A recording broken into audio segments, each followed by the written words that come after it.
आदिवासी खत्म हो जाएंगे? क्या आज से 100 साल बाद आदिवासी सिर्फ किस्सों और कहानियों में याद किए जाएंगे? यह सवाल सुनने में भले ही काल्पनिक लगे, लेकिन इसका जवाब बेहद हैरान करने वाला है, परेशान करने वाला है। आज के वीडियो में हम इसी सवाल का जवाब तलाशने की कोशिश करेंगे। नमस्कार और जोहार स्वीकार कीजिए। मैं हूं पुनीत कपूर और द अनकट स्टोरीज में आपका एक बार फिर स्वागत है। शुरुआत से पहले आपसे फिर एक बार गुजारिश कि अगर आपने हमारे चैनल को अब तक सब्सक्राइब नहीं किया है तो प्लीज पॉज करके चैनल को सब्सक्राइब कर लीजिए, बेल आइकन को प्रेस कर लीजिए ताकि आपको हमारे लेटेस्ट वीडियो की जानकारी नोटिफिकेशन के जरिए मिलती रहे। और अब लौटते हैं उस गंभीर सवाल की तरफ कि क्या आज से 100 साल बाद हमारे देश में आदिवासी खत्म हो जाएंगे? इस सवाल को विद्वान और चिंतक लंबे अरसे से उठाते हुए आ रहे हैं, लेकिन ज्यादातर लोग इसे यह कहकर टाल देते हैं कि 100 साल बाद किसने देखा है, तब हम थोड़े ना रहेंगे, फिर हम क्यों चिंता करें। लेकिन जानकार इस सवाल को एक गंभीर चेतावनी बताते हुए कहते हैं कि यह न सिर्फ एक चेतावनी है बल्कि भविष्य का आईना भी है। क्योंकि अगर आज ना जागे तो आज से 100 साल बाद बच्चे स्कूल की किताबों में पढ़ रहे होंगे, एक था ऐसा समाज जिसे आदिवासी कहा जाता था, जो प्रकृति की पूजा करता था, जिसके अपने तीज त्योहार थे, अपनी मान्यताएं और परंपराएं थी। क्योंकि आज से 100 साल बाद जो आज के दौर में हो रहा है, यकीनन ऐसा हो सकता है। और 100 साल बाद यकीनन इंसान तो इस दुनिया में जरूर होंगे, हमारे देश में होंगे, हर जगह होंगे, लेकिन आदिवासी शायद नहीं। जानकार इसके पीछे की 10 दर्दनाक वजह बताते हैं। हम सिलसिलेवार वो तरीके से आपको बताएंगे। और इसके लिए कि क्या 100 साल बाद आदिवासी खत्म हो जाएंगे, इस सवाल के लिए उतने जिम्मेदार सरकार है और उतने ही जिम्मेदार आदिवासी भी हैं। पहली वजह जो जानकार बताते हैं, जल, जंगल और जमीन का छीना जाना। यही तीनों चीजें हैं, जल, जंगल और जमीन, जो सैकड़ों हजारों वर्षों से आदिवासियों की आत्मा रही है। इसमें आदिवासियों की आत्मा बसती रही है, लेकिन विकास की अंधी दौड़ में आदिवासियों से उनकी आत्मा को छीना जा रहा है। कभी बांध के नाम पर, कभी उद्योग के नाम पर, कभी खनन के नाम पर, तो कभी किसी और के नाम पर आदिवासियों को उनके घर से उजाड़ दिया जाता है, उन्हें विस्थापित कर दिया जाता है और दूसरी जगह बसा दिया जाता है। जानकार इसे सबसे बड़ी वजह मानते हैं आदिवासियत के खत्म होने के पीछे। एक तरफा विकास का यह मॉडल आदिवासियों के प्रकृति से रिश्ते को कमजोर कर रहा है।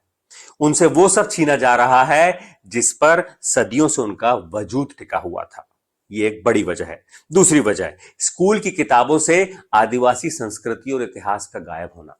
आप किसी भी स्कूल के, किसी भी बोर्ड के आप स्कूल ले लीजिए, वहां बच्चों के किसी भी क्लास के चैप्टर को उठा के देख लीजिए, आपको आदिवासी संस्कृति का एक भी चैप्टर नहीं मिलेगा। आदिवासियों के 30 त्योहारों का, परंपराओं का, मान्यताओं का, संस्कृति का, गीतों का, नृत्य का, वाद्य यंत्रों का जिक्र आपको कहीं नहीं मिलेगा। दिवाली, होली, ईद, क्रिसमस के बारे में तो आपको मिल जाएगा, बच्चों को निबंध लिखने के लिए भी क्वेश्चन उसमें पूछा जाता है, लेकिन आदिवासी 30 त्योहारों पर पूरी तरीके से खामोशी है। इस वजह से स्कूल के तमाम बच्चे आदिवासी संस्कृति से अनजान रह जाते हैं, और जो आदिवासी बच्चे हैं वो भी झिझकते हैं अपनी संस्कृति, अपनी परंपराओं के बारे में स्कूल में बात करने से। ये भी एक बड़ी वजह है जिस वजह से 100 साल बाद आदिवासी खत्म हो सकते हैं। तीसरी वजह है पहचान का संकट। इस देश में आदिवासियों के सामने आज सबसे बड़ा संकट पहचान का है। देश में आदिवासियत को अलग धर्म के तौर पर आज भी मान्यता नहीं है, जबकि उनका दर्शन, जो आदिवासी दर्शन है, वो दूसरे तमाम दर्शनों से अलग है। उनके जीवन शैली, उनकी जीवन पद्धति अलग है, ईश्वर की अवधारणा अलग है, लेकिन आज भी जनगणना में उन्हें धर्म का अलग कॉलम नहीं मिला है। जनगणना में सिर्फ धर्म के 6 ही कॉलम है। जब स्कूल में बच्चे का नाम लिखवाया जाता है तो धर्म के कॉलम में जो लिख दिया जाता है, बच्चा बड़े होते होते उसे ही अपनी पहचान मानने लग जाता है। और आज से 100 साल बाद जब आज का कोई भी इंसान तब जिंदा नहीं होगा, तब ये पहचान इतिहास में बदल जाएगी। इस बात की बहुत आशंका है जो विद्वान जताते हैं। चौथी वजह, कानून जो है वो कागजों में सिमटे हुए हैं। 5वीं अनुसूची और पैसा जैसे कानून यकीनन पूरी दुनिया के बेहतरीन कानूनों में से एक हैं, जो बनाए गए थे इसलिए कि आदिवासियों की संस्कृति की, उनकी परंपरा की, जल, जंगल, जमीन की रक्षा की जा सके। लेकिन ये जमीन पर कितना होता है ये आपसे बेहतर कोई नहीं जानता होगा। संविधान में 5वीं अनुसूची का प्रावधान इसलिए किया गया ताकि आदिवासी इलाकों में उनकी संस्कृति, परंपरा, जमीन की रक्षा की जा सके, उन्हें आर्थिक तौर पर सशक्त किया जा सके। पैसा कानून इसलिए बनाया गया ताकि आदिवासी अपने जल, जंगल, जमीन पर खुद फैसला लें, अपने गांव के लिए, अपने समाज के लिए, अपने लोगों की बेहतरी के लिए खुद फैसला ले सकें, अपनी संस्कृति का संरक्षण करते हुए आगे बढ़ सकें। लेकिन अफसोस कि ये कानून कागजों तक ही सीमित है, जमीन पर इनका अमल जो है बहुत कम है। 5वीं वजह है आदिवासी भाषाओं का विलुप्त हो जाना। ये बहुत गंभीर खतरा है। यूनेस्को की रिपोर्ट के मुताबिक भारत की 197 भाषाएं खतरे में हैं और उसमें से आधी से ज्यादा भाषाएं आदिवासियों की है। जिन आदिवासी भाषाओं को रिपोर्ट में अभी शामिल नहीं किया गया है, वो जानकार मानते हैं कि अगले 10 सालों में वो आदिवासी भाषाएं भी खतरे वाली लिस्ट में शामिल हो सकती हैं। मसलन कुछ भाषाओं का जिक्र देखिए आप। मध्य प्रदेश महाराष्ट्र के कुछ हिस्सों में बोले जाने वाली निहाली, ओडिशा छत्तीसगढ़ के कुछ हिस्सों में बोले जाने वाली धुरवा और हल्बी विलुप्त होने की कगार पर है। झारखंड की बिरहोर, आसुरी, कोरवा, उड़ीसा पश्चिम बंगाल झारखंड में बोलने वाली भूमिज, ये तो सिर्फ कुछ नाम है। फेहरिस्त बड़ी लंबी है ऐसी आदिवासी भाषाओं की जो खतरे में है और जो विलुप्त होने की कगार पर खड़ी हैं। हालांकि एक अच्छी बात यह है कि भारत सरकार इन तमाम भाषाओं के दस्तावेजीकरण का काम कर रही है ताकि आगे आने वाली पीढ़ी, भविष्य में बच्चे जान सकें कि इस तरह की आदिवासी भाषाएं बोली जाती थी। इस लाइन का मतलब समझ रहे हैं आप? मतलब सरकार भी ये मान रही है कि इन भाषाओं का अस्तित्व खतरे में है। तो आज से 100 साल बाद क्या होगा, तब सिर्फ यही जिक्र किया जाएगा कि ऐसी ऐसी ये नाम की आदिवासी भाषाएं हैं जो एक दौर में 100 साल पहले बोली जाती थी। ये भी एक बड़ा गंभीर खतरा है जो ये बताता है कि 100 साल बाद आदिवासी रहेंगे या नहीं रहेंगे।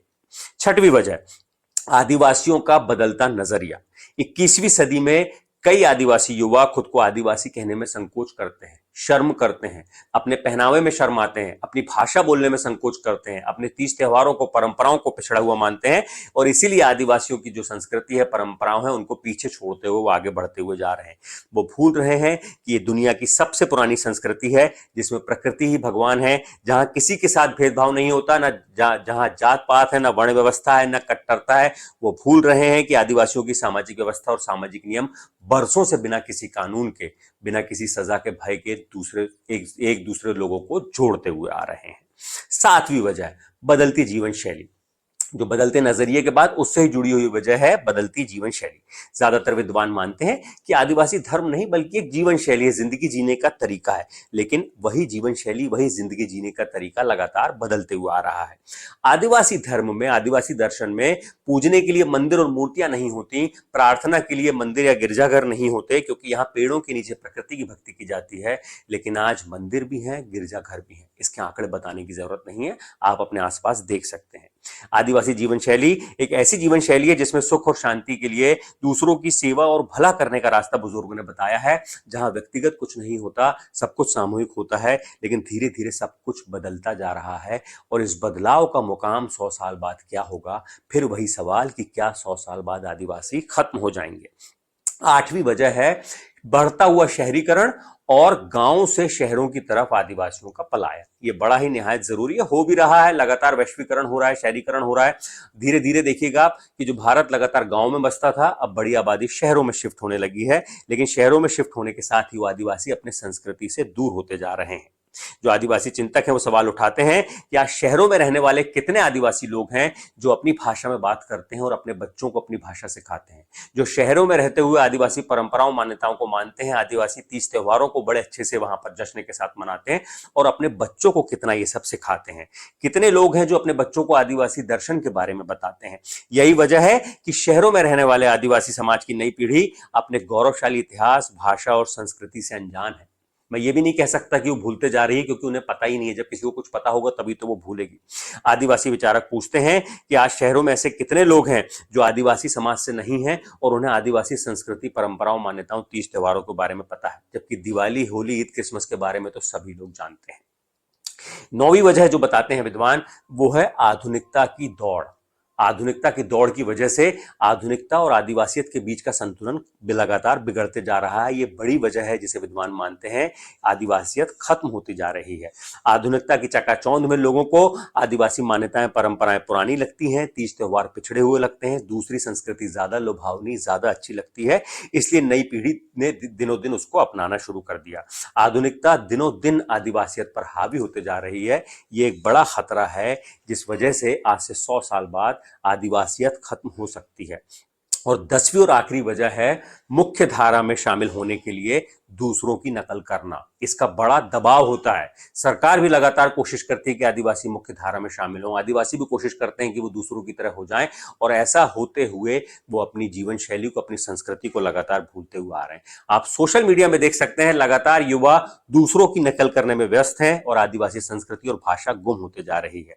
आदिवासी समाज की जो नई पीढ़ी आ रही है उसमें ज्यादातर लोग अपनी संस्कृति को जानने की कोशिश नहीं करते, अपनी भाषा को समझने का जतन नहीं करते, अपनी परंपराओं को, अपनी प्रकृति की शक्ति को महसूस नहीं करते, अपने इतिहास पर वो गर्व नहीं करते। ये तमाम वो वजह हैं जिससे 100 साल बाद आदिवासियत खतरे में आएगी और तब आदिवासी यकीनन खत्म हो जाएगा। क्योंकि जानकार कहते हैं कि किसी एक संस्कृति को खत्म होने के लिए सिर्फ एक पीढ़ी की उपेक्षा चाहिए। अगर एक पीढ़ी ने भी मुंह मोड़ लिया तो दुनिया की सबसे पुरानी संस्कृति खत्म हो जाएगी।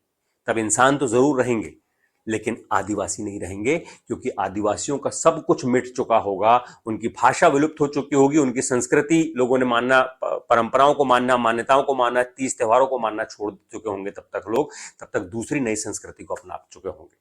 और अब आखिर में आपसे विदा लेते हैं इसी उम्मीद के साथ कि आने वाली नई पीढ़ी और जो पुराने बुजुर्ग हैं वो लगातार कोशिश करेंगे कि नई पीढ़ी अपनी संस्कृति को जाने, परंपराओं को माने और अपने आदिवासी होने पर गर्व करे। तभी ये संभव है कि 100 साल बाद और हजारों साल तक आदिवासी हो सकते हैं। लेकिन अगर ऐसा नहीं हुआ तो ये सवाल फिर एक अपना गंभीर जो है चेतावनी देते हुए छोड़ जाता है कि क्या वाकई में 100 साल बाद आदिवासी खत्म हो जाएंगे। मैं फिर कहता हूं, तब इंसान तो जरूर रहेंगे लेकिन शायद आदिवासी नहीं रहेंगे, क्योंकि आदिवासियत खत्म हो जाएगी। ये वीडियो अगर आपको अच्छा लगे तो इसे लाइक कीजिए, कमेंट करके हमें अपनी राय बताइए, अपने लोगों के बीच में शेयर कीजिए और हमारे चैनल को सब्सक्राइब जरूर कीजिए।